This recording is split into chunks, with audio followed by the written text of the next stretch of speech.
a piece of work in 20 days and B can do it in 30 days. How long will they take to do the work together? A என்பவர் ஒரு வேலையை 20 நாட்களிலும் B என்பவர் அதே வேலையை 30 நாட்களிலும் முடிக்கின்றனர். எனில் இருவரும் சேர்ந்து அந்த வேலையை முடிக்க எடுத்துக்கொள்ளும் நாட்கள் எத்தனை? நம்ம சொல்யூஷன் எப்படி பண்ணணும் அப்படின்னு பார்த்தீங்கன்னா ஆல்ரெடி சொல்லியிருப்பேன். Step number 1, find the LCM for all days. LCM கண்டுபிடிங்க. 20க்கும் 30க்கும் எல்சிஎம் 30 20 ரெண்டுக்கும் எல்சிஎம் பார்த்தீங்க அப்படின்னா எத்தனை பைக்ஸ் வரும் அப்படின்னு பார்த்தீங்கன்னா 60. ரெண்டுக்கும் LCM 60 bikes. Step number 2, step number 2, 60 பைக்கை ஏ மட்டும் கம்ப்ளீட் பண்ணார் அப்படின்னா ஒரு நாளைக்கு எத்தனை பைக் பண்ணுவாரு? ஏ என்பவர் ஒரு வேலை 20 நாட்களிலும் ஏ வந்து 20 நாள்ல பண்ணுவாரு.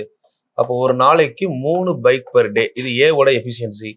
அதே மாதிரி பி வந்தீங்க அப்படின்னா அதே 60 பைக்கை பி 30 நாள்ல பண்றாரு. அப்போ ஒரு நாளைக்கு 2 பைக் பெர் டே இவரோட எஃபிஷியன்சி. இந்த 2 ஸ்டெப் எல்லாத்துக்குமே common. Step number 1 LCM, step number 2 individual work. Step number 3ல போனீங்க அப்படின்னா இருவரும் சேர்ந்து அந்த வேலையை முடிக்க. ஸோ அப்போ total work divided by A plus B, 2 பேரும் சேர்ந்து பண்றாங்க. டோட்டல் ஒர்க் அப்படின்னு பார்த்தீங்கன்னா 60 பைக். 60 பைக்கை ஏயும் பியும் சேர்ந்து பண்ணாங்கன்னா ஒரு நாளைக்கு 5.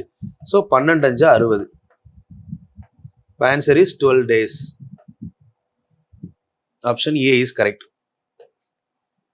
ஓகேங்களா? ஸோ இதில் வந்து பார்த்தீங்கன்னா சில பேர் இந்த AB by A plus B, A plus B by AB இந்த மாதிரி சம்மந்தம் இல்லாத ஃபார்முலாவெல்லாம் தயவு செஞ்சு யூஸ் பண்ணாதீங்க.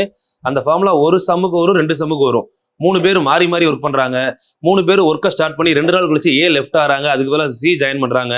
இந்த மாதிரி இடத்துல அந்த ஃபார்முலா வேலைக்கே ஆகாது. சரிங்களா? ஸ்டார்டிங்லேயே சொல்றேன். நான் என்ன சொல்றேன்னா இதை ப்ராப்பரா ஃபாலோ பண்ணிட்டு ஒரு 7வது கொஸ்டினுக்கு அப்புறம் புரியலன்னு கேட்கறீங்க அப்படின்னா சொல்லி தரது ஈஸி. நான் சொல்றதையே ஃபாலோ பண்ணாம இந்த கொஸ்டினை இன்னும் ஷார்ட்டா பண்ணலாமே, சம்மந்தமே இல்லாம ஷார்ட் கட்டுன்னு சொல்லி எதையாவது யூஸ் பண்ணி அப்புறம் அதுக்கப்புறம் ஒரு 10 சம்முக்கு அப்புறம் அந்த ஆன்சர் வராதப்போ என்கிட்ட கேட்டீங்க என் மெத்தடை ஃபாலோ பண்ணீங்கன்னா சத்தியமா புரியாது. நான் இப்பயே சொல்லிடுறேன். என் மெத்தடை ஸ்டார்டிங்ல இருந்து ஃபாலோ பண்ணாதான் உங்களுக்கு அது புரியும். ஏன்னா இதுதான் பேசிக் மெத்தட், இதுதான் வந்து ட்ரெடிஷனல் மெத்தட். இப்படிதான் நம்ம நார்மலா ஃபாலோ பண்ணணும்.